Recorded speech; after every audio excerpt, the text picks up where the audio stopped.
네, 안녕하세요. 반갑습니다.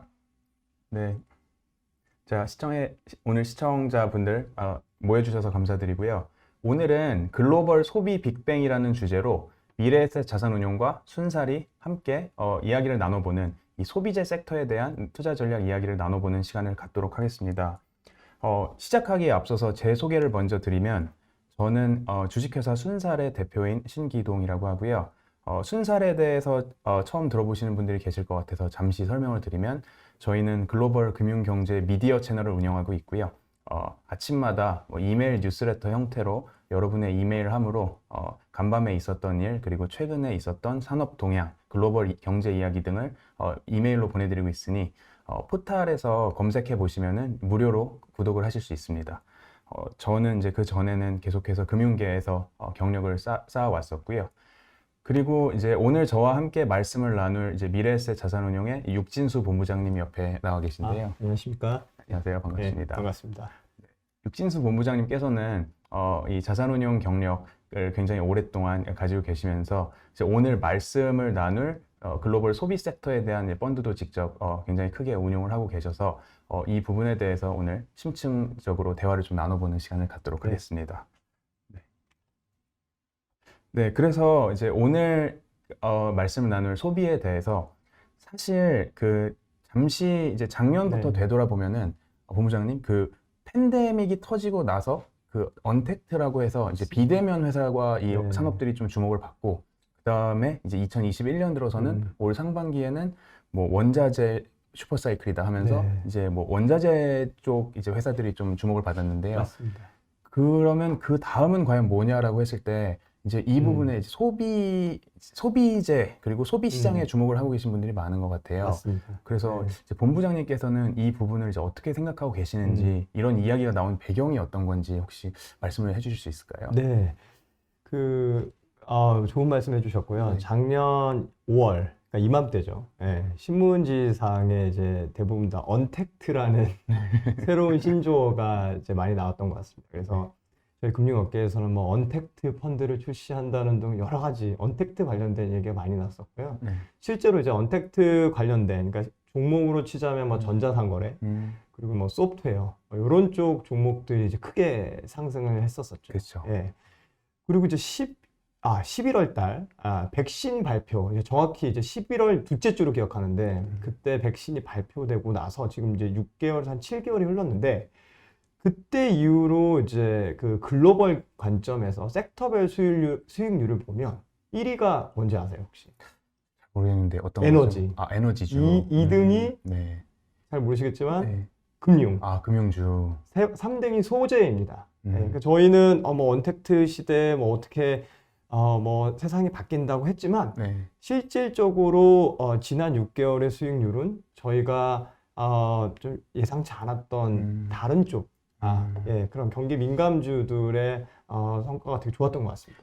안 그래도 네. 지금 말씀해 주신 것처럼 사실 뭐 네. 금리 오르고 이제 뭐 맞습니다. 정상화된다 하면서 이런 뭐 네. 성장주에서 가치주로 로테이션이 된다 뭐 이런 이야기들도 네. 좀 연관이 돼 있는 것 같습니다. 네네. 네. 그 뭐 개인적인 의견이지만 지금 뭐 원자재 가격들 그리고 그 관련된 종목들도 좀 많이 올라와 있는 게 사실인 것 같고요.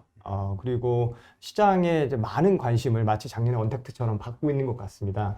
그래서 아시다시피 뭐 투자라는 것이 이제 항상 6개월, 1년으로 대비해야 되는 거 아닙니까? 그쵸. 그래서 저희가 판단하기로는 그 다음에 소위 키워드가 무엇이 될 것인가 측면에서 소비가 되지 않을까라고 저희는 좀 생각을 하고 있습니다. 그래서 실제로 이제 뉴스에도 보면은 보복 소비다. 네. 그리고 이제 경제 열리면서 정말로 이 소비라는 게 뭐 늘어나고 있다. 뭐 네. 이런 키워드들도 많이 보이더라고요. 예. 그래서 관련해서 이 소비라는 게 뭐 늘어나게 된, 늘어날 것 같은 그 네. 배경부터 말씀을 좀 해주실 수 예, 있을까요? 알겠습니다. 네. 그럼 좀 자료를 보시면서 네. 제가 좀 설명을 드리고 싶은데요. 첫 번째는 전 세계 이제 저축액이 매우 높다라는 어떤 그런 키워드로 제가 말씀을 좀 드리고 싶습니다. 어떻게 보면 좀 탑다운 관점에서 지금 세상이 어떻게 소비 섹터에서 흐르고 있는지 좀 말씀을 드리고 싶고요. 예, 그러면 넘어가서 지금 뭐 신문지상에서도 이미 좀 나온 것 같습니다. 사상 최대 수준으로 지금 미국 저축액이 올라와 있습니다. 그러니까 가처분 소득 대비해서 저축률은 27%에 육박하고 있고요. 저축액은 이제 6천 빌리언 달러에 이르고 있습니다. 물론 이제 보조금을 받아서 보시는 것처럼 요 차트 보시는 것처럼 요 작년 3월하고 올해 이제 3월이 조금 높아 보이는 건 사실인데 보시는 것처럼 전반적인 트렌드 자체가 올라와 있습니다. 그러니까 가게들이 다 상식적인 거죠. 예. 그 돈은 어쨌든 있는데 정부에서 지원금도 받고 코로나니까 밖에 못 나가서 돈은 이제 저축을 많이 해놓은 것이고 또 한편으로는 앞날이 불안하니까 돈을 못 쓴 그런 측면도 있겠죠. 그래서 말씀 주신 것처럼 저 차트를 또 네. 보면은 정말로 네네. 이제 팬데믹이 터지고 나서 오히려 되게 네. 아이러니하게 튀었다가 줄어들었던 것도 지금 말씀하신 네. 것처럼 네. 예전 트렌드에 비하면은 여전히 아껴놨던 게 보이네요, 그렇죠. 확실히. 네네. 네. 그래서 이제 국가별로 앞서 보여드린 거는 이제 네. 미국이고요. 국가별로도 이제 저축률을 좀 말씀드리면은 여기 주황색이 이제 2000년에서 과거 20년 동안 이제 평균이고요. 이제 지난 청색이 작년 수치입니다. 제가 말씀드리고 싶은 것은 이 저축률이 이제 증가를 했는데 뭐 단순히 2%, 3%포인트 증가한 것이 아니라 아예 스케일이 다르죠. 예, 이제 미국 같은 경우에 6%에서 16%, 뭐 작년 기준입니다. 아까 앞선 데이터는 조금 다른데, 네. 뭐 한국은 4.8%에서 11.5% 이렇게 크게 증가했습니다. 그래서 미국뿐만 아니라 글로벌 전반적으로 가계가 지금 돈을 많이 쌓아두고 있다. 이렇게 좀 말씀드리고 싶습니다. 그리고 이제 두 번째 포인트는, 첫 번째 포인트는 이제 저축에 관한 것이고요. 두 번째는 그 저축을 이제 가능케 했던 정부의 어떤 지원금에 대해서 다시 한번 좀 말씀드리고 싶습니다. 이제 미국 기준으로 좀 말씀을 드리고 싶고요. 코로나 이제 이후에 지난 1년 동안 미국에서 총 6개 법안이 나왔었고, 약 5조 3천억 달러가 이제 집행이 됐습니다. 지원이 됐습니다. 그리고 가계에 약 한 8,500억 달러가 직접 지원이 된 것이죠. 그리고 여기 보시는 것처럼 작년에 그 3월 달에 1인당 1,200불, 그리고 올해 3월 달에 또 1,400불을 줬습니다. 1인당이고요. 네. 4인 가족 기준으로는 5,600불입니다. 그러니까 실업 여부에 상관없이 모든 사람에게 저 돈을 지급했다라는 거죠. 저희 작년에 지원금 받았던 정부 지난 지원금 나온 네네네. 것처럼요. 저희는 한 100만 원 했던 것 같은데 스케일이 굉장히 예. 달랐네요. 여기. 그리고 또 하나는 실업에 있는 상황에 있는 분들은 주간으로 또 정부에서 300불, 그리고 주정부에서 또 330불, 360불에서 660불에 곱하기 4 하면 한 달에 한 2,500불 정도의 지원금을 받습니다. 그렇기 때문에 상당히 미국 국민들은 지금 좋은 굉장히 사실 큰 돈이잖아요. 그러니까 네, 일을 네. 안 하고 있었던 사람 입장에서는 그냥 네. 2,500불이 그냥 네. 공짜로 생기는 거니까. 맞습니다. 네. 예. 그래서 저희 미국 이제 오피스도에 이제 직원들하고 가끔 대화를 해보면 네.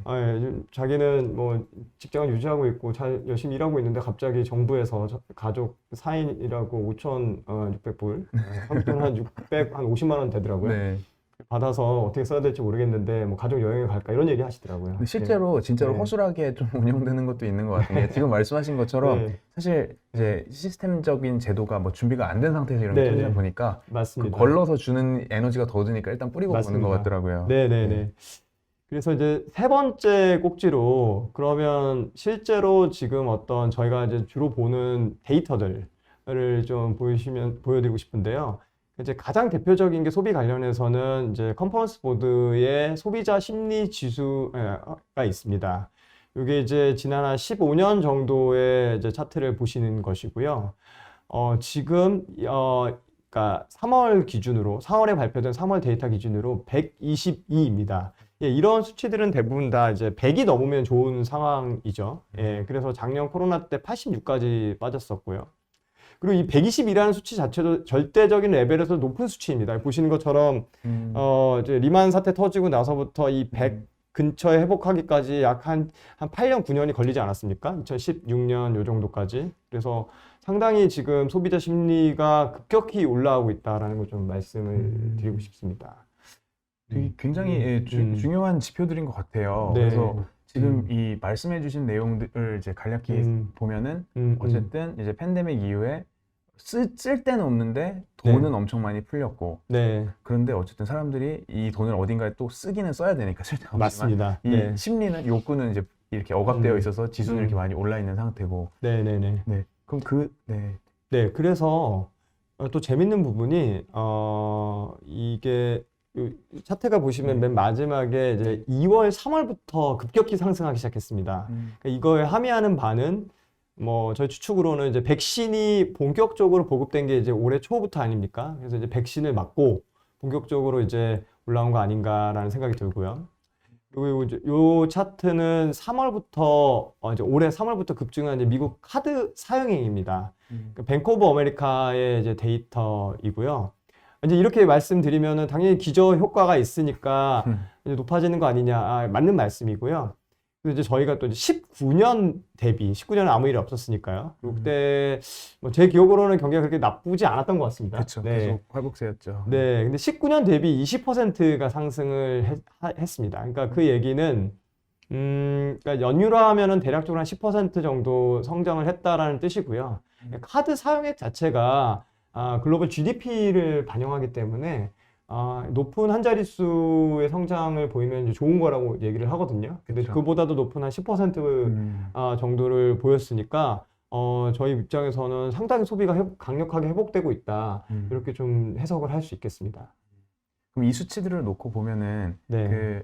이게 뭐 사실 뭐 네네네. 온라인 소비 맞습니다. 증가 네. 그리고 오프라인 소비는 당연히 좀 감소했었겠지만요. 네네네. 뭐 이런 걸 다 종합적으로 놓고 맞습니다. 봤을 때 네. 어쨌든 소비 자체가 증가하고 있다. 네네네. 말씀하시는. 네, 맞습니다. 제가 작년에는 주로 이제 온라인이었고, 올해는 이제 오프라인 소비가 증가하는 거로 저희는 좀 생각하고 있고요. 네. 요거는 그 부분은 이제 다음 섹션에서 저희가 좀 구체적인 사례를 들어서 말씀드리도록 하겠습니다. 그래서 지금 방금 말씀해주신 이제 내용들을 바탕으로 이 소비라는 게 이제 결론적으로 그 결과로 이제 저희가 이제 눈으로 이제 확인을 하게 될 텐데요. 이제 어떤 부분들을 확인해야지, 뭐 어떤 지표들 아니면 어떤 회사들을 봐야 정말로 소비가 살아나고 있다라는 거를 이제 확인할 수가 있을까요? 네네. 이제 두 번째 이제 섹션에 이제 저희가 이제 토픽을 좀 자극적인 제목을 가져왔습니다. 그래서 뜨거운 소비의 여름이 온다. 여름이 온다라고 이제 했는데요. 저희가 정말 어떤 그 관심을 끌려고 이런 표현을 쓴 게 아니고요. 이제 뒤에 보시면은 아시겠지만 이런 표현을 써도 되겠구나 싶을 정도로 기업들의, 그러니까 소비재에 관련된 기업들의 좀 확신이 높은 것 같습니다.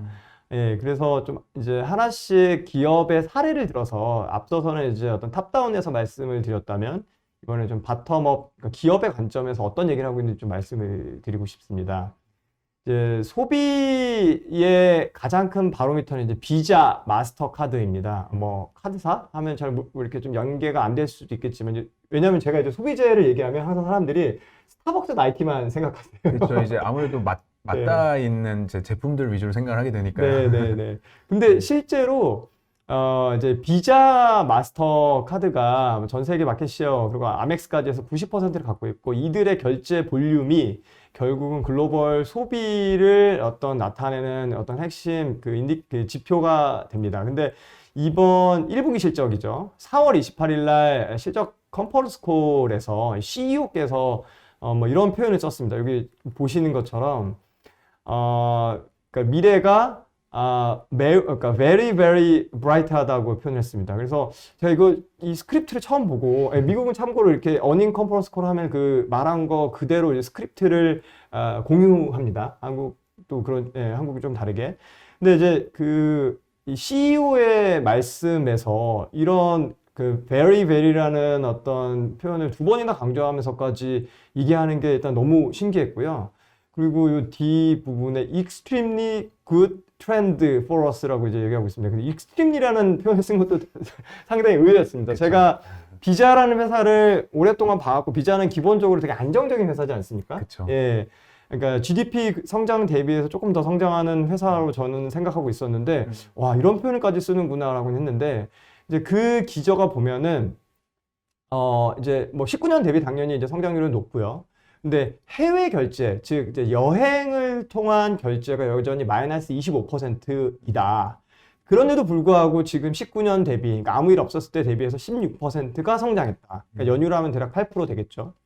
그러면 이제 이 CEO께서 함의하는 바는 여행이 하반기에 이제 본격적으로 국제 여행이 이제 회복이 되면 크게 더 결제 볼륨이 늘어난다라고 얘기하는 것입니다. 물론 이제 뭐 그 국내 내수 수요와의 어떤 카니발은 조금 있을 수 있겠지만 여전히 이 비자의 해외 결제는 중요한 부분이기 때문에 저희가 봐도 하반기 실적 더 좋겠구나 좀 생각이 들었었습니다. 그럼 지금 이제 말씀하신 수치를 놓고 보면은 네, 그 해외 결제가 저만큼 빠졌는데도 이제 국내 결제는 많이 늘어나 있는 상황이고, 네네. 근데 이제 경기 재개라는 게 되면은 뭐 국내 결제가 거기서 뭐 더 사실 꺾일 건 아닐 거니까 네, 거기다가 해외 결제까지 같이 붙어져서 오히려 이제 두 배로 쌍끌이가 되다 그렇죠. 보니 네. 저기서 very very bright이라고 이제 설명을 했나 보네요. 네네네네. 또 하나 이제 두 번째로 말씀을 드리면요. L 브랜드라는 회사가 있습니다. 그러니까 실제로는 이제 그 빅토리아 시크릿이라는 그 속옷, 네. 여성분들 많이 하는 속옷이랑 그 욕실 용품 또 브랜드를 갖고 있습니다. 이 회사가 갑자기 뭐 갑자기라기보다는요. 3월 12일 날 이렇게 수시 공시, 그러니까 기업체에서 스스로 올리는 공시를 하면서 1분기 영업이익 가이던스를 상향 조정했습니다. 그래서 1분기 지금 가이던스와 컨센서스가 대략 한 0.3불 정도 됐었는데 그 0.6불 정도로 올리더라고요. 그래서 좋은가 보다 싶었는데 갑자기 3월 26일 날 한 번 공시가 또 나왔습니다. 불과 이제 10 며칠밖에 안 됐는데 한 번 가이던스를 더 올렸습니다. 이런 경우도 사실 드물거든요. 왜냐하면 빠른 기간 내에. 네네. 그리고 엘브랜즈가 그렇게 미국에서 초대형 회사는 아니기 때문에 그렇게까지 공시를 이렇게 자주 하는 회사는 아닌데 또 올리면서 약 한 1불 정도까지 주당 올렸습니다. 그러니까 0.35불부터 시작해서 1불까지니까 대략 한 2배 조금 넘게, 2배 반 정도 올린 거죠. 그래서 그 기저에는 수요가 너무 좋다. 네. 네. 그리고 특히 지금 말씀해 주신 것처럼 이제 속옷 브랜드도 있지만 네. 그 욕실용품 회사가 사실 있다 보니까 네. 그 작년에는 특히 더 이제 팬데믹 덕분에 팬데믹 때문에 네, 집에 갇혀 있는 수요가 좀 많이 도움을 준 것 같아요. 사실 네, 그 엘브랜즈라는 회사 자체 저는 사실 개인적으로 굉장히 이제 관심 있게 봐왔던 회사였는데 네, 그 욕실 이 회사 전체적으로 좀 팬데믹을 전화위복으로 삼아서 그 전에 좀 하락하고 있던 걸 오히려 이제 턴어라운드까지 시킨 회사가 되더라고요. 네, 맞습니다. 그래서 이제 이 회사가 작년에도 사실 이제 온라인을 통해서 판매를 하긴 했었는데 또 이게 속옷이라든지 그 어떤 욕실용품의 특성상 또 오프라인에서 보고 사는 좀 성격도 있지 않습니까? 그래서 회사에서도 이제 오프라인 매출이 좀 많이 늘었다라고 또 강조하고 있고요. 그다음에 이제 세 번째로는 미국의 이제 다이소 같은 달러 제너럴이라는 회사가 있습니다. 그래서 이 회사도 재밌는 게 3월 17일 날 이제 CEO가 컨퍼런스 콜을 했습니다. 거기서 또 이제 또 상당히 또 강한 표현을 쓰셨는데 본인의 13년 동안의 달러 제너럴에서의 재직 기간 동안에 이토록 향후 전망에 낙관적이었던 적은 없었습니다. 라는 표현을 썼습니다. 그래서 처음에 근데 사실 말씀하신 것처럼 이 13년이라는 게 생각해보면은 이제 리만 사태까지 그렇죠. 포함이잖아요. 포함이죠. 굉장히 긴 기간인데. 그래서 이런 것도 이제 되게 특이하고요. 뭐 제가 사실 뭐 이런 회사를 어떤 꼭 집어서 가져왔다기보다는 잘 아시겠지만 달러 제너럴은 이런 좀 그 저가 샵에서는 거의 1위 회사이고요. 비자 1위 회사고 카드사에서. 근데 엘브랜즈도 그런 어떤 브랜드 회사 중에서는 거의 이제 잘 알려진 회사이죠. 그래서 대표성은 충분히 가졌다고 생각을 하고요. 네 번째로는 온라인 여행사들도 수요가 반등하고 있습니다. 그래서 이제 특히 이런 회사들은 이번 분기 실적은 별로 좋지는 않았는데 어쨌든 1분기 총 결제액도 기대치를 상회했습니다. 약 19% 정도 상회를 했고요. 그리고 또 이제 더 중요한 거는 올해 하반기 그리고 내년에는 또 이제 가파른 성장이 있을 거다라고 얘기를 하고 있고 여기 이제 회사의 프로젝션인데 내년에는 이제 2019년 레벨을 훌쩍 넘어설 것이다. 해외여행 결제액이. 그렇게 좀 강하게 좀 얘기를 하고 있는 상황입니다. 예. 네. 좀 말씀해 주시는 음, 음. 것처럼 이제 네. 전반적으로 다 이 국내가 생각보다 잘 버텨주면서 네. 잘 살려놓은 그 비즈니스들을 이제 해외가 한 번 더 네. 올해부터 좀 다시 맞습니다. 돌아오면서 받쳐줄 것 같습니다. 그래서 앞서서 말씀드린 비자와 좀 비슷한 느낌이고요. 그죠? 그쵸. 그리고 이제 마지막으로 5번째 사례인데 이제 우버입니다.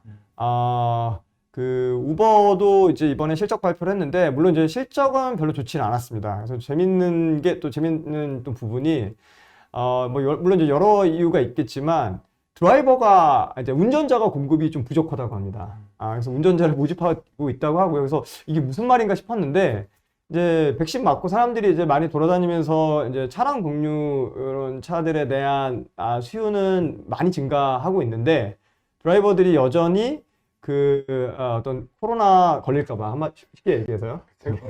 마스크 쓰더라도 잘 운전을 안 하시는 측면도 있다고 하더라고요. 그래서 뭐 그런 오히려 수요는 좋은데 공급이 부족하다라고 좀 얘기를 하고 있고 우버도 역시 이제 2022년 그러니까 내년이 되면 올해 하반기부터 시작해서 본격적으로 이런 택시 그러니까 이제 공유 차량이죠. 이쪽에 어떤 수요가 급격하게 증가하면서 이익도 이제 좋아질 거다 얘기하고 있는 것 같습니다.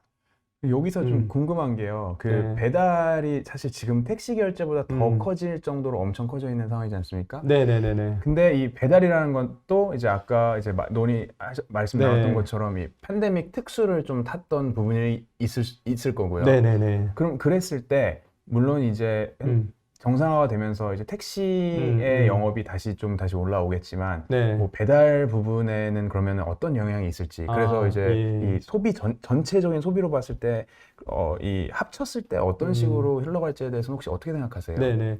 좋은 지적이신데요. 예, 그 부분이 약간 이제 마이너스 요인으로 비춰질 수 있을 것 같습니다. 왜냐하면 이제 팬데믹이 거의 끝나가고 있다고 보기 때문에. 그런데 또 재밌는 부분이 이제 참고로 이제 미국의 1위 배달 업체는 도어대시라는 회사고요. 50% 마켓시어고 이제 우버가 한 30에서 35% 이제 마켓시어입니다. 두 회사 공이 트래픽 지표가 상당히 좋습니다. 여전히 베이스가 이제 높음에도 불구하고 이제는 네. 여전히 좋은 상황이고요. 그래서 뭐 한 50%, 60%씩 여전히 증가하고 있습니다. 그러니까 쉽게 얘기해서 뭐 한국도 이제 비슷한 상황인데 한번 뭐 그런 뭐 배달 서비스를 이용한 분들은 앱에 깔아놓으면 계속 쓰지 않습니까? 그렇죠. 벗어날 수 없습니다. 네네. 편리하니까. 그리고 이제 뭐 한국이야 뭐 이제 예전에 뭐 중국 음식 배달부터 그런 거 많이 써봤지만 미국 분들 입장에서는 피자 배달 이외에는 이런 다양한 배달 서비스가 어떻게 보면 새롭거든요. 그렇죠. 예. 그렇기 때문에 이제 학습 효과가 일어났고 그 다음에도 계속 쓰는 그런 재구매 효과가 일어나고 있는 것 같아서 상당히 저희는 고무적으로 보고 있습니다. 그러면 뭔가 대체제 정도로 끝나는 게 아니라 그냥 완벽히 네. 새로운 사업 라인이 그냥 팬데믹 덕분에 생겨서 네, 이거 역시도 쌍끌이가 될 거다. 네, 저희는 그렇게 판단하고 있습니다. 물론 뭐 이제 주가는 약간 네. 실적이 안 나오기 때문에 네. 지금 현재 시장 상황에서 뭐 도어대시 같은 경우는 별로 좋지 않은 건 맞지만 네. 실제 이제 그 기저에 흐르는 펀더멘털은 계속적으로 좋아지고 있다고 말씀드릴 수 있습니다. 네, 그리고 말씀드리고 싶은 것은 이 5개 기업들은 뭐 그냥 투자의 예시이지 뭐 어떤 추천을 드리는 거는 아니고요. 예, 설명을 돕기 위한 자료임을 꼭 확인해 주셨으면 좋겠습니다. 네. 부연 설명 감사합니다. 네. 네. 그래서 네. 지금까지 이제 굉장히 방대한 사실 네네. 이제 범위에서 말씀을 해주셨는데요. 방금 지표 말씀해주신 뭐 비자부터 네. 뭐 여행사 아니 뭐 달러 제너럴, 다이소 같은 그리고 마지막으로 우버 같은 회사들까지 네. 이제 어떻게 보면 이제 굉장히 많은 범위의 소비재라는 이제 범위 안에서 회사들이 있는데요. 그 안에서 이제 그러면은 우리는 어떤 회사들을 좀 특정지어서 어떤 분야들을 좀 특정지어서 이제 네. 봐야 하는가가 네. 굉장히 많이 궁금해하실 것 같아요. 맞습니다. 네. 예. 그래서 이 부분에 대한 좀 큰 그림, 어떤 키워드들을 봐야 하는지 네, 말씀해 주실 수 있을까요? 예, 이렇게 제가 말씀드린 대로 듣다 보면 컨슈머 회사들 뭐 그냥 아무거나 사면 되겠는데 이런 생각을 하실 수도 있을 것 같아요. 왜냐하면 실제로 펀더멘털이 좋은 회사들이 이제 서서히 많아지고 있으니까요. 그런데 이제 뭐 주식 투자가 그렇게 항상 쉽지는 않습니다. 뭐 아시겠지만. 예. 뭐 물론 뭐 이제 어떤 소비재 회사는 뭐 반짝 뭐 한두 달 올랐다가 끝날 수도 있고요. 네. 그다음에 어떤 회사들은 뭐 중기적, 어떤 회사들은 뭐 한 앞으로도 한 몇 년 동안 더 좋을 수도 있겠죠. 네. 그래서 저희는 기본적으로 그러니까 소비재 섹터를 투자한 투자 전략을 먼저 수립해 놔야 된다라고 생각을 하고 있고요. 그래서 그것들을 좀 공유해 드리고 싶고, 그 전략의 기저하에 올해 좀 더 소비가 좋을 수 있으니 그런 종목들을 좀 더 가미하면 더 좋은 투자가 될 수 있지 않을까. 근데 그게 아니라 소비재 섹터에 대한 어떤 명확한 투자 전략이 없이 단순히 그냥 뭐 실적 좋대, 뭐 경영진이 좋은 코멘트 했다고 해서 그냥 아무 종목이나 사는 것은 오히려 위험한 투자다라고 그쵸. 생각합니다. 또 워낙에 네. 광대한 범위다 보니까 말씀하신 것처럼 좀 전략적으로 접근하지 않으면은 네네네. 포커스도 잃어버릴 수 있을 것 같고요. 맞습니다. 네. 네네. 그래서 좀 구체적으로 설명을 해드리면요. 저희가 이제 글로벌 소비재 섹터를 보는 세 가지 이제 핵심 요건입니다. 하나씩 말씀드리면 이제 브랜드 파워가 가장 중요하다고 생각을 하고요. 그 다음에 두 번째로 중요한 게 시장 지배력입니다. 그 소비재 기업의. 그리고 그것들을 아우르는 소비의 메가 트렌드에 부합하냐, 그 여부가 저는 가장 중요하다고 생각을 하고 있습니다. 그럼 하나씩 이제 좀 가면서 말씀을 드리도록 하겠습니다. 이제 브랜드 파워, 뭐 어떻게 보면 좀 쉬운 말일 수도 있겠죠, 그죠? 근데 네. 이제 네. 많이 듣는데 네, 사실 네. 이게 브랜드 파워라는 게 뭐 정량적으로 저희가 뭐 평가할 수 있는 네. 부분이 아니다 보니까 네네네. 네, 어떤 식으로 이제 브랜드 파워라는 걸 정의하는지도 사실 되게 궁금합니다. 네네. 사실 좋은 지적이시고요. 네. 그래서 저희도 그 부분에 좀 고민이 이제 있었는데, 네. 저희가 이제 주로 이제 벤치마크 삼는 것들은 이제 인터 브랜드라는 어떤 설문조사 기관에서 이제 매년 세계 이제 100대 브랜드를 이제 발표를 합니다.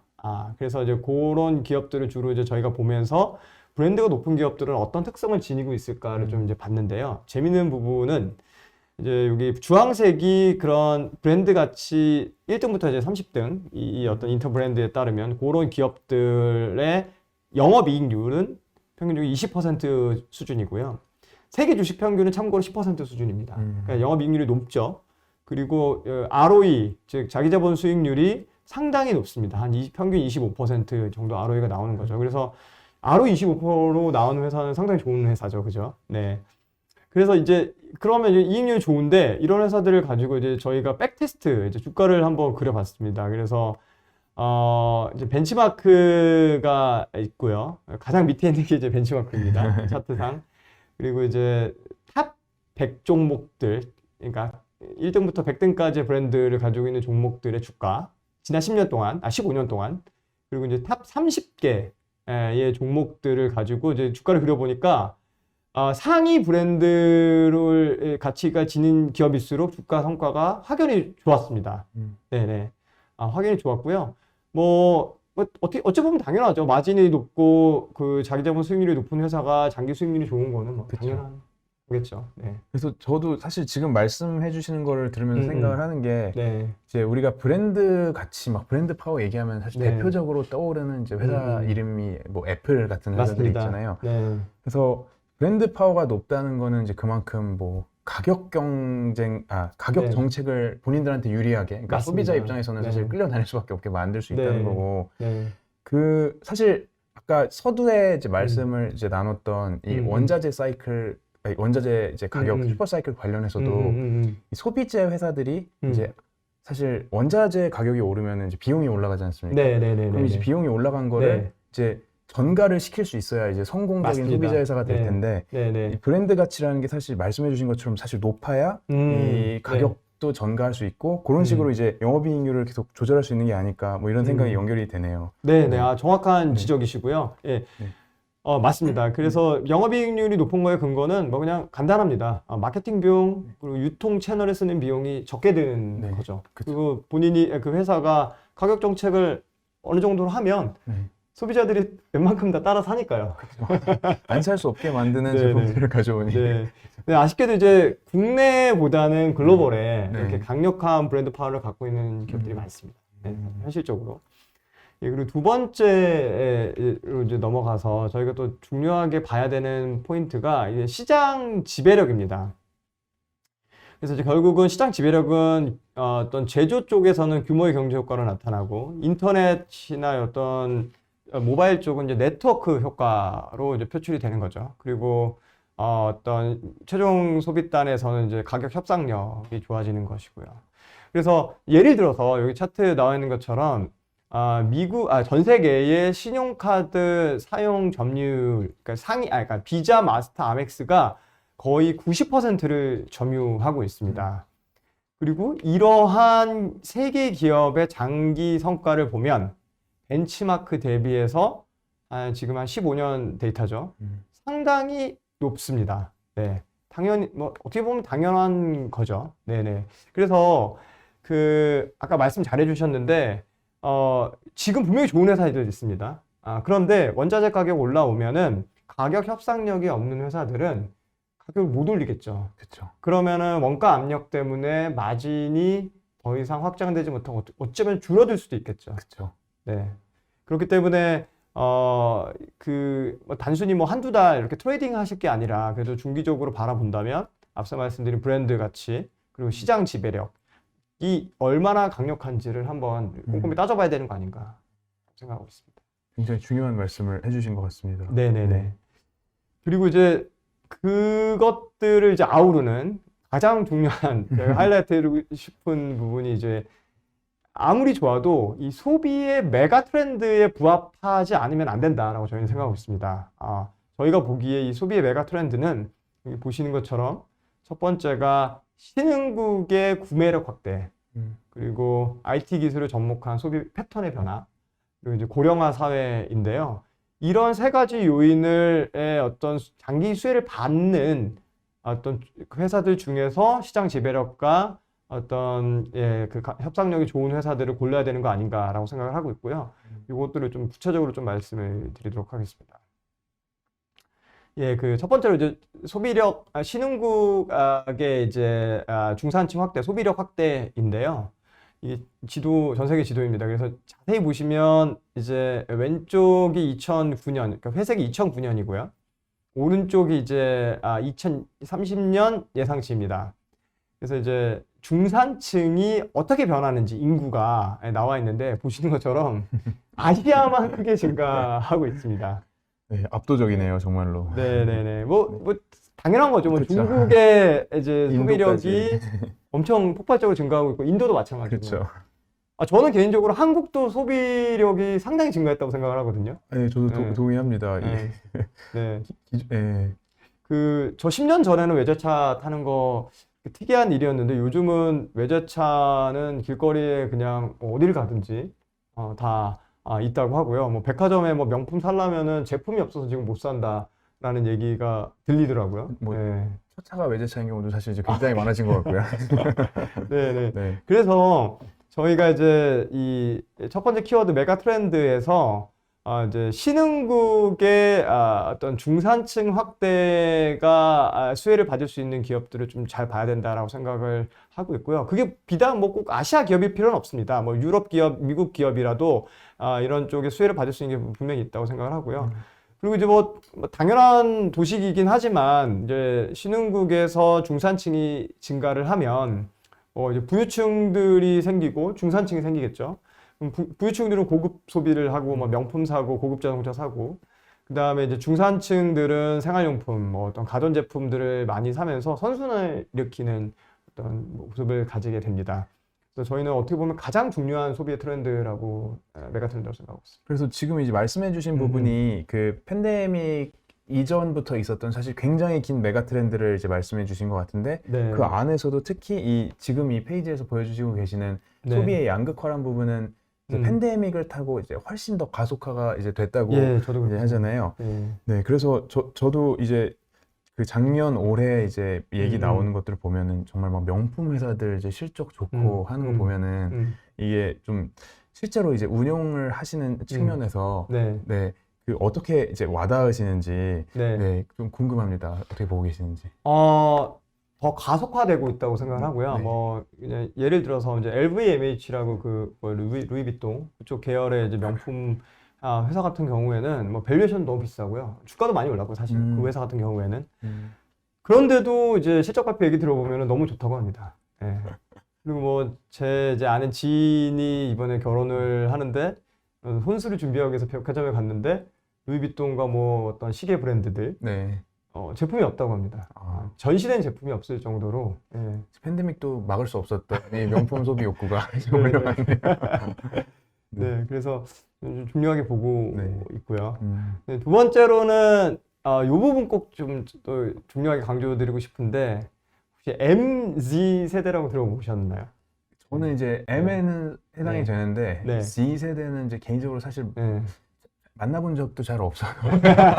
어떠세요? 이제 본사님께서? 저도 뭐 이제 만나볼 일이 별로 없는데 네. 어쨌든 이제 M이 밀레니얼 네. 세대고 G가 Z 제너레이션이라고 합니다. 네. 그래서 제가 이제 이 말씀을 드리면 이제 한국 분들은 아니 지금 뭐 고령화 사회고 그리고 TV를 봐도 뭐 3, 40대 연예인만 나오는데 무슨 10대, 20대가 중요해라고 생각하시는 분들이 좀 계시더라고요. 그래서 네. 제가 확실하게 말씀드리고 싶은 것은 미국의 인구 구조는 네. 상당히 아름답습니다. 그리고 그 얘기는 10대, 20대가 많죠. 글로벌도 마찬가지고요. 중국도 마찬가지고. 그쵸. 아직은. 네. 그렇기 때문에 한국과 몇 개 국가만 예외일 뿐이지 미국을 위시한 글로벌은 여전히 이런 10대, 20대들이 소비의 키를 쥐고 있습니다. 예, 예. 근데 이제 그렇기 때문에 이들이 어떤 소비를 하는지가 되게 중요한데 IT 기술이 가장 중요한 어떤 드라이버가 되는 것 같습니다. 뭐 IT 기술이라면 너무 이제 어려울 수 있는데요. 뭐 이들은 이제 여기 보시는 것처럼 디지털에 친화적이고요. 그리고 그 디지털의 다양한 정보를 통해서 이제 합리적인 소비를 하죠. 그리고 이제 또 개인 취향, 그러니까 뭐 똑같이 하는 게 아니라 나만의 어떤 제품을 사는 걸 좋아합니다. 그래서 이제 뭐 쉽게 얘기해서 결과론적으로 예전에는 저는 이제 어릴 때 이제 G마켓에서 제품을 많이 샀는데 이 친구들은 뭐 이제 미국으로 치면은 뭐 인스타그램, 네. 그리고 뭐 다양한 SNS에서 거기서 보고 직접 산다고 하더라고요. 그쵸. 그리고 아마존도 약간 뭐 제품도 제품이지만 거기서 약간 이렇게 검색하면서 노는 약간 그런 것도 있고 유튜브로 쇼핑을 검색을 하고. 그쵸. 그래서 지금 말씀해 주신 부분이 사실 되게 재밌는 부분인 게, 뭐, 이런 소비 쪽, 쇼핑 쪽을 이제 강화를 사실 해야만 하는 이제 네. IT 회사들이 이제 늘어나서, 뭐, 네. 사실 네이버, 카카오 같은 회사들도 네네네. 이제 이커머스 영역 사실 굉장히 이제 맞습니다. 집중을 하고, 네네네. 뭐, 중국 같은 경우는 뭐, 중국판 구글이었던 이제 바이두 같은 회사가 네. 검색 플랫폼을 자꾸 뭐 사람들이 알리바바에서 그냥 물건 검색하면서 검색 욕구를 맞습니다. 끝내버리니까 예. 뭔가 다른 먹거리를 계속 찾고 이런 네. 식으로 이 SNS와 뭐 새로운 이 소셜 이제 네. 활동이 일어나는 곳으로 이제 소비 영역이 많이 변해가는 것 같아요. 예, 정확한 지적이시고요. 그러니까 이제 이 회사 SNS 플랫폼들의 이제 전략을 보시면, 과거 이제 트랙을 보시면, 처음에는 이 젊은 친구들의 시간을 잡아놓은 거죠. 네. 그 안에서 머물게. 그러면서 이제 광고를 통해서 수익을 달성했죠. 그쵸. 지금은 이 광고 수익, 온라인 광고 시장이 거의 이제 좀 목에 찼습니다. 그래서 이들이 이제 쇼핑 시장으로 넘어가려고 이제 이커머스 시장으로 네. 넘어가려고 하고 있는 거죠. 그래서 전통적인 뭐 아마존이나 뭐 제가 했던 G마켓이 가지고 있던 그 산업 영역을 SNS 기업에 가져가려고 하고 있습니다. 참 재밌는 일이죠. 대표적으로 어떤 회사들이 하고 있을까요? 가장 지금 열심히 하고 있는 회사는 페이스북이죠. 그래서 페이스북에서 이렇게 넘기다가 거기서 이제 직접 그리고 뭐 이제 페이스북의 계열사인 인스타그램에서 이제 넘기다가 직접 거기서 보고 이런 거 사면 되겠다. 그러니까 셀럽이랑 그러나요? 이게 젊은 약간 연예인은 아니지만 그런 분들이 올린 것들을 보고 나 괜찮네. 난 이런 거 살래. 이렇게 되는 거죠. 그래서 또 이게 커스터마이징이 되지 않습니까? 그쵸. 제가 요런 스타일의 어떤 옷을 좋아했으면 또 이제 그것만 계속 나오지 않습니까? 그쵸. 다 아시겠지만 무섭게 쫓아오죠.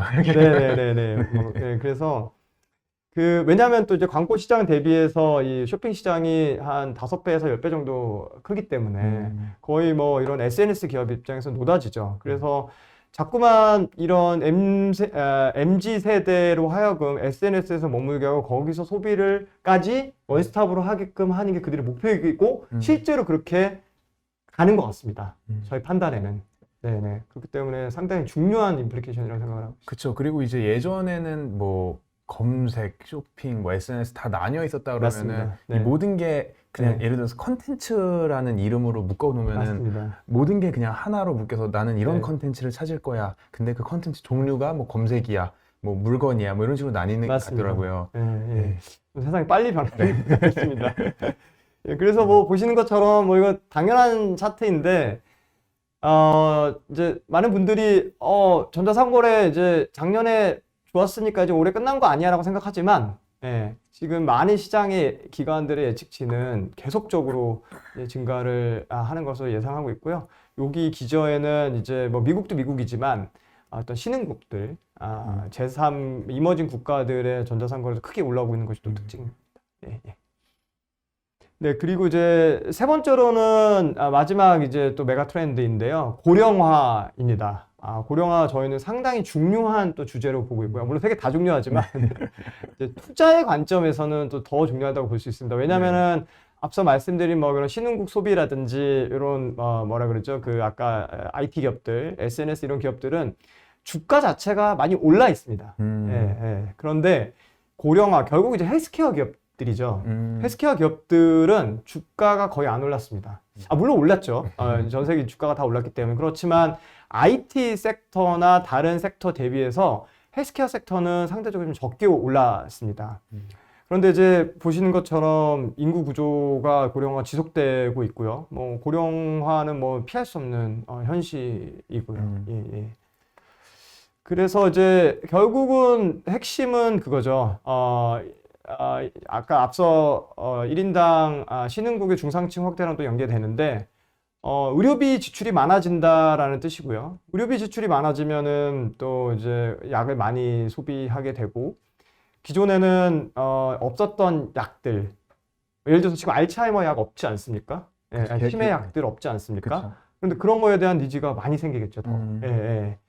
그래서 저희는 이제 상당히 이쪽을 유망하게 보고 있고 조금만 더 이제 부연 설명을 제가 좀 더 드리면 네.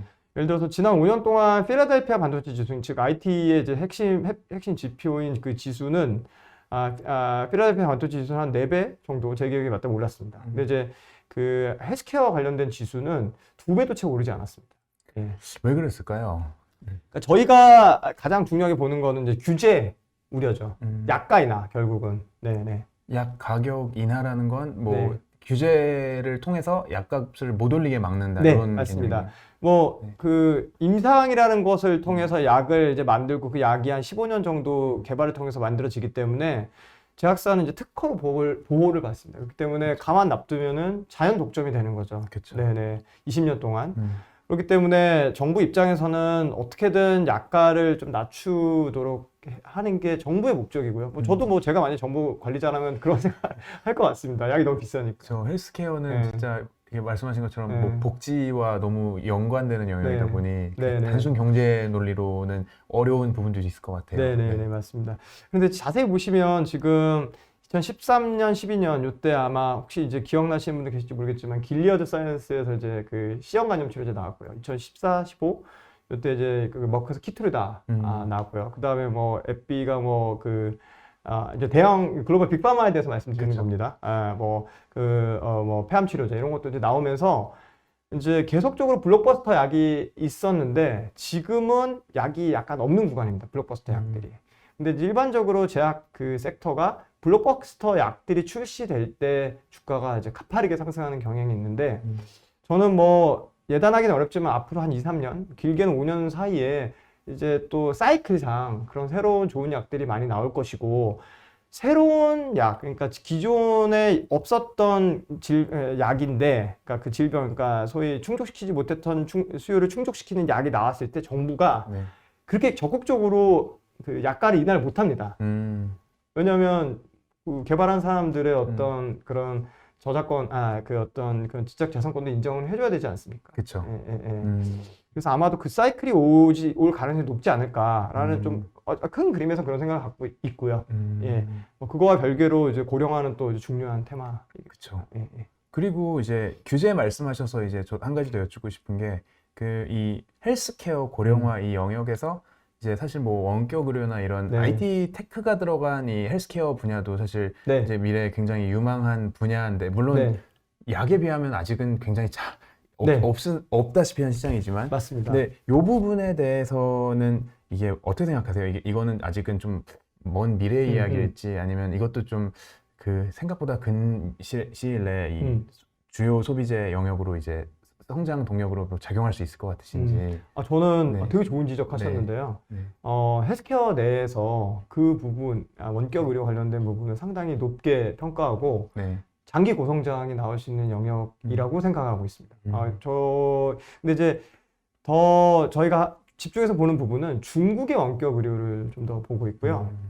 물론 이제 미국도 병원 의사 만나기 좀 네. 번거롭고 좀 불편한 거는 네. 맞는데 어쨌든 그래도 미국은 그 선진국입니다. 네. 예. 근데 이제 중국은 정말 심각한 의료의 그 어떤 불균형이. 그렇죠. 불균형이 있는 것 같습니다. 그래서 물론 이 1선 도시에 살면은 좀 모르겠지만 뭐 그래서 2, 3선 도시에 사는데 좀 좋은 병원에 가고 싶다 그러면 저희야 뭐 지금 지방에 사셔도 그냥 뭐 5시간 걸려서 서울대병원 오시면 되잖아요. 그렇죠. 근데 이제 중국은 비행기 타고 와야 되니까요. 근데 이제 뭐 중국 분들 뭐 지인들 많이 계시겠지만 네. 병원 가면은 의사분들 뭐 한 1분도 만나기 채 어렵다고 그쵸. 하시더라고요. 네. 예, 예. 그래서 중국이야말로 원격 의료가 가장 꼽힐 수 있는 지역 아닌가라고 저희는 좀 생각을 하고 있고요. 이제 뭐 근데 이제 또 주가와 그 어떤 실적 올라오는 것들 그리고 그 중에서 여러 개의 기업들이 지금은 난립해 있는 초기 상황이기 때문에 누가 궁극적인 위너가 될지는 또 아직 모릅니다. 그렇기 때문에 장기적으로 좋은 주제이지만 종목을 선택함에 있어서는 좀 어떤 선별이 필요하지 않을까. 어떤 적절한 타이밍도 중요하고요. 네. 자, 그러면은 네. 이제 지금까지 이제 사실 이제 말씀해 주신 영역들 네. 그 한번 다시 되짚어 보면은 네네네. 뭐 카드 결제사부터 해서 뭐 우리가 쉽게 살 수 있는 정말 이제 사용하는 소비재 제품 회사 그런 회사들 네. 그리고 뭐 여행 부킹 플랫폼 우버 맞습니다. 아니면 네. 이제는 뭐 헬스케어 이 네. 영역까지 사실 소비재라는 이 산업이라는 거를 정의를 할 때 이 엄청나게 넓은 밸류 네. 체인에서 이제 정의를 할 수 있을 것 같은데요. 맞습니다. 사실 예, 그래서 저는 이제 본부장님께서 그리고 뭐 미래세 자산운용에서는 이제 소비재라는 산업을 이제 어떻게 정의를 하고 계시는지 네. 그래서 이 미래세 자산운용에서 운용하는 이제 소비재라는 이제 소비재 펀드라는 곳에서는 대체 그럼 어떤 영역의 회사들까지 담길 수 있는 건지 이 영역이 좀 궁금하더라고요. 예. 저희가 그래서 이제 저희 회사의 주요 이제 펀드 중에 하나가 이제 글로벌 그레이트 컨슈머가 있습니다. 그래서 제가 직접 책임 운영력으로 운용을 하고 있고요.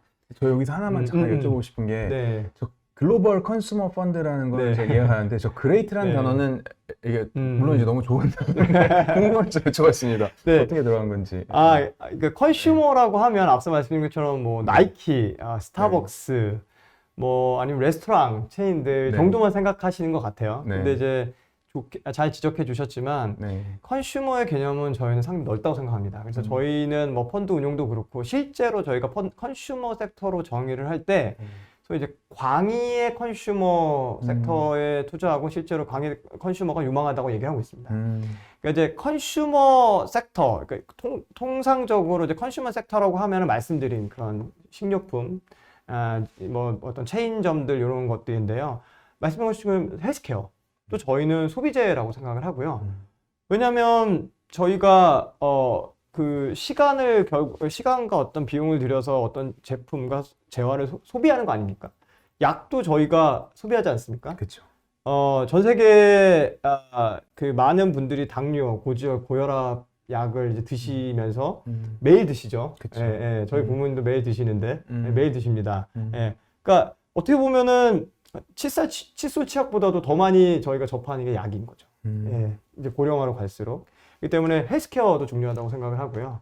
그 다음에 뭐 IT도 이제 섹터는 IT로 구분되어 있지만 아까 말씀드린 뭐 이제 SNS 기업이라든지 플랫폼 기업 같은 경우에는 저희는 실질적인 소비재 기업이다라고 생각하고 있고요.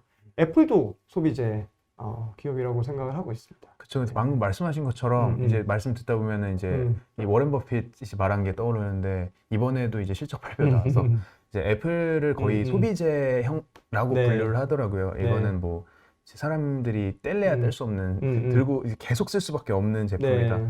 그래서 이제 말씀하신 거를 좀 다시 좀 생각을 해보면은 결국에는 어쨌든 뭐 사람들이 인지하든 인지하지 못하던 네. 이 계속해서 반복적으로 뭔가 소비를 하고 있는 그 뭐 유무형의 이제 모든 것들을 좀 맞습니다. 말씀을 하시는 것 같아요. 네네. 그래서 저희가 이제 유일하게 뭐 B2B로 좀 거래되는 재화 주로 이제 원자재들이죠. 뭐 그런 쪽은 저희랑 좀 성격이 맞지 않다고, 그러니까 컨슈머 펀드 입장에서 맞지 않다고 네. 생각하지. 그 이외에 뭐 금융도 비단 마찬가지입니다. 금융도 결국은 소비자들이 쓰는 거 아닙니까? 그쵸. 그래서 금융도 자동차 다 소비재 영역이라고 생각하고 있습니다. 미래에셋 자산운용은 소비재 회사인가요? 아닌가요? 이제 큰 그림에서 네. 보면 소비재이지 않을까요? 왜냐하면 저희도 가장 중요한 것이 고객의 부의 증식이니까요. 그죠? 그쵸. 예. 고객이 없이는 저희 회사도 네. 없는 거 아닙니까? 네네네. 네, 그러면은 이제 네. 이 미래에셋의 글로벌 그레이트 컨슈머 펀드에 대해 퍼포먼스를 한번 좀 말씀해 주시면 좋을 것 같아요. 네, 알겠습니다. 저희 이제 글로벌 그레이트 컨슈머 펀드에 대해서 말씀드리도록 하겠습니다. 저희 이제 강조드리고 싶은 게 이제 두 가지인데요. 2011년 5월 달에 이제 새롭게 이제 리뉴얼돼서 운영이 되어 왔고요. 그래서 네. 약 10년이 넘었습니다. 네. 설정 이후에 234%의 수익이 이제 나고 있고요. 지난달 한 달 전 기준으로. 그리고 이제 두 번째로는 그 운용 자산 규모가 한 1.3조 원 정도 됩니다. 굉장히 크네요. 1.3조 원이면은. 네, 맞습니다. 지금 1조가 넘는 펀드는 이제 글로벌 관점에서 봐도 상당히 큰 펀드로 이제 그쵸. 인식되고 있는데, 그렇죠. 한국의 어떤 이런 토종 네. 펀드가 글로벌 어떤 투자를 하면서 1.3조라는 큰 금액을 운용하는 것 자체가 저희는 대단히 대단하다고 생각을 하고, 저희도 되게 무거운 책임감을 가지고 운용을 하고 있고요.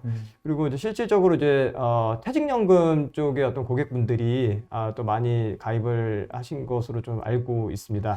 예. 퇴직연금 분들께서 그 가입을 하셨다는 건 혹시 어떤 의미일까요? 아마도 좀 안정적이어서 그러지 않을까 싶습니다. 성과의 뭐 변동폭이 작다 요 말씀이시죠? 네, 뭐 그런 것도 있고요. 추세적, 그리고 이제 소비재 기업들의 그 본질을 보시면 결국은 저희가 특별히 어떤 이상한 기업을 고르지 않는 한 GDP 성장 대비해서 소비재 기업들, 저희가 선택하는 뭐 아까 말씀드린 강력한 브랜드를 갖고 있고 이런 좋은 기업들은 네. GDP 성장 대비, 즉 벤치마크 대비해서는 좀 더 좋은 성과, 초과 성과를 보이는 경우가 많습니다. 근데 그런 기업들의 총합으로 이루어진 포트폴리오이기 때문에 안정적이면서도 장기적으로 크게 문제없이 우상향하는 모습을 보이는 것이 이제 특징이라고 할 수 있습니다. 그리고 실제로 저희가 운용함에 있어서도 안정적으로 꾸준히 그런 소비재 기업의 특성에 맞게 매년 꾸준히 이제 성과를 가져가는 것을 목표로 운영하고 있습니다. 지금 이제 말씀해 주신 거의 연장선상에서 이 1조 3천억이라는 이 거대한 펀드가 들고 있는 종목들이 어떤 것들인지가 좀 궁금한데요. 네네네. 지금 말씀하신 것처럼 그 큰 돈을 이제 뭐 몇 네. 종목 정도에 뭐 배분을 하고 계신지 그러려면 사실 뭐 얼마나 뭐 종목당 뭐 어느 정도 규모로 들어가는지가 좀 많이 궁금하네요. 네. 그래서 이제 포트폴리오 현황을 보시면요. 이거 참고로 이제 지난달 한 달 전 기준이고요. 말씀드린 것처럼 탑 10 왼쪽 보시면은 비자, 아마존, 마이크로소프트, 제너럴 모터스 자동차 회사, 뭐 우버, 월트 디즈니, 그리고 리닝이라고 중국의 나이키 같은 회사, 이런 회사들입니다. 그래서 저희가 좀 컨빅션이 높은 종목들은 한 5% 비중을 가져가고요. 좀 낮은, 그리고 일반적으로는 한 3%에서, 그리고 조금 시가총액이 작은 종목들은 2%, 이렇게 5대 3대 2 정도 비중으로 가져가고 있습니다. 종목은 한 30종목으로 가져가고 있고요. 저희가 좀 액티브 펀드이다 보니까 물론 안정적인 것도 당연히 중요하지만 그래도 액티브 펀드답게 좀 소수의 종목으로 좀 집중 투자하는 것이 또 하나의 특징이라고 할 수 있습니다. 이제 물론 이제 지금 음, 시청자분들을 굉장히 다 음. 많이 아시는 분들일 거라고 생각은 하지만 네. 지금 말씀 나온 김에 잠깐 이 액티브 펀드가 네. 뭔지 짤막하게 설명해 주실 수 있으실까요? 아, 예. 액티브 펀드는 이제 저희가 전통적인 네. 그냥 펀드라고 생각하시면 되고요. 네. 저희 같은 이제 펀드 운용력이 네. 실제로 어떤 전략을 공유하고 그 전략에 따라서 운용하는 것이고요. 그다음에 이제 액티브 펀드의 이제 반대편에 있는 쪽이 이제 ETF죠. 그렇죠. 패시브 펀드 ETF고 뭐 다양한 이제 파생 쪽인데 네. 이제 ETF는 어떤 그 룰 베이스로 규칙에 따라서 종목을 좀 넣는 거죠. 네. 이제 가장 큰 차이는 물론 이제 ETF도 뭐 테마형 ETF가 있고 네. 있습니다만 좀 종목이 많습니다. 네. 저희가 판단하기로는 음. 뭐 ETF가 한 50종목에서 100종목 사이로 이제 하고 음. 종목당 그 비중이 그렇게 높지가 않습니다. 분배되어 있는 경우가 상당히 많고요. 그리고 규칙으로 움직이고 어떤 정기적으로 어떤 포트폴리오를 바꾸기 때문에 네. 저희랑은 좀 다르죠. 저희는 만약에 어떤 좋은 이벤트가 있다. 그러면은 그날 당장 매수가 들어가는 어떤 좀 더 저희 입장에서는 시적절하게 좀 시장에 대응하고 종목에 대응한다 이렇게 좀 이해해 주시면 되겠습니다. 그리고 어쨌든 이 인사이트를 바탕으로 선별적인 종목들에 조금 더 집중 투자한다. 네, 그런 네, 개념으로 그거, 예. 네. 알겠습니다. 그리고 저 한 가지 더 이 차트를 보면서 궁금한 것이요. 네. 이 국가 비중이 미국, 중국, 유럽 이렇게 세 개, 그리고 네. 이제 미국이 한 80% 가까운 이 비중을 가지고 있는 걸로 나오는데요. 네. 이 비중에는 뭐 이게 워낙에 펀드가 오랫동안 잘해온 펀드니까 네. 혹시 뭐 10여 년간의 이 뭔가 비중에 있어서 뭐 큰 변화가 있었을까요? 뭐 미국이 훨씬 작았는데 커졌다든지 이런 식으로. 네네네. 네. 참고로 그 어떤 벤치마크 지수가 있지 않습니까? 네. 글로벌 MSCI 지수 중에서 미국 비중은 한 55에서 60% 됩니다. 근데 저희는 한 78% 현재 갖고 있고 항상 70% 이상을 꾸준히 가져왔습니다. 많이 때는 80% 넘겼고요. 그리고 이제 중국하고 유럽은 좀 적게 가져가고 있습니다. 그래서 미국을 그러면 왜 많이 가져가냐? 뭐 아시겠지만 소비는 미국이죠. 네. 왜냐하면 네. 소비를 이제 기업들이 가장 많이 상장되어 있는 곳이 미국이고요. 그리고 물론 이제 미국 기업들이 중국이나에서 많이 이제 영업을 하죠. 그렇기 때문에 중국 로컬 소비재 기업들이 비단 아니어도 중국이라든지 이머징 국가의 소비의 수혜를 받을 수 있는 미국에 상장된 기업들이 상당히 많습니다. 그리고 저희가 또 펀드가 대형 펀드이다 보니까 미국 종목으로 좀 매매를 하는 것이 좀 더 수월하고요. 그리고 미국 시장이 안정적입니다. 선진 시장이다 보니까. 그렇죠. 예. 중국은 뭐 좀 최근에 떠오르고 있긴 하지만 이머징이라고 저희는 좀 생각을 하고요. 주가 변동성이 상당히 높습니다. 지금 말씀해 주신 걸 이제 바탕으로 다시 생각을 해보면 어쨌든 그러면 미국 비중이 높다는 거가 이제 미국 시장 자체만 그 비중을 가져간다는 게 아니라 미국에 상장되어 있더라도 뭐 중국에 이제 비즈니스 익스포저를 가진 회사들이 굉장히 많기 때문에 그런 것까지 다 같이 커버를 할 수 있다. 맞습니다. 이렇게 생각하면 되는 거죠. 예를 들어서 하나 말씀드리면 뭐 나이키, 뭐 스타벅스 같은 경우에 미국 회사죠. 그런데 그들의 핵심 성장 드라이버는 중국입니다. 중국에서의 매출 신장, 성장률이 저희가 주요하게 보는 요인 중에 하나죠. 지금 이 라이브 시청자분들 중에 이제 질문이 들어온 게 있어서 저희가 하나 좀 다루고 가려고 하는데요. 지금 이 강현규님이 질문해 주셨고요. 나스닥, 코스피 각 기업 실적이 최고치를 달성하고 있는데 실적은 좋은데 최근 기술주들이 급락 현상을 겪고 있습니다. 이런 현상을 어떻게 해석해야 할까요? 이런 기술주 급락과 소비 테마와의 그 연관관계가 있을까요? 예, 답변 드릴까요? 네, 답변해 주시면 좋을 것 같습니다. 사실 요즘 가장 많이 받고 있는 질문이고요. 저희의 해석은 딱 그 두 가지입니다. 첫 번째로 실적이 최고치를 달성하고 있는 거 맞고요. 근데 주가도 많이 올랐습니다. 주가가 더 먼저. 저희는 좀 그렇게 생각하고 있습니다. 주가가 너무 많이, 그러니까 단기에 좀 오른 부분도 있다라고 생각을 하고요. 그리고 이제 그런 오른 종목들이 좀 많은 부분이 이제 작년에 이제 워낙에 금리가 낮다 보니까 실적은 적자인데 장기 성장성을 보고 미리 땡겨온 회사들 있지 않습니까? 그쵸. 그냥 쉽게 얘기해서 이제 테슬라 같은 회사들이 더 많이 올랐는데 네. 그런 종목들 중심으로 지금 조정을 받고 있습니다. 그래서 좀 크고 대형하게 단단한 주식도 있지 않습니까? 뭐 그래서 뭐 페이스북 뭐 이런 빅테크라고 하는 기업들은 네. 이번에 국면에서 크게 조정을 받지 않았습니다. 그래서 저도 이제 보니까 한국에서 해외 투자를 많이 하시는 분들이 대부분 또 이 어떤 기술주들을 많이 투자하셔갖고 변동성이 좀 큰 거를 많이 하시더라고요. 네네. 그래서 실질 체감은 네. 지수는 뭐 S&P 기준으로 이렇게 안 빠졌는데 그 체감은 상당히 이제 좀 주가 수익률에 있어서 좀 괴로워하시는 분들도 좀 덜어 계시는 것 같더라고요. 그렇기 때문에 그렇게 좀 나눠서 보고 있고 그래서 이제 올해 이제 금리가 오르면서 뭐 원자재 가격이 오른 거와의 반대말은 네. 그렇게 실적이 안 나오는데 좀 미래 성장을 땡겨온 회사들이 더 유독 많이 하락했다라고 좀 해석을 할 수 있는 것 같습니다. 네.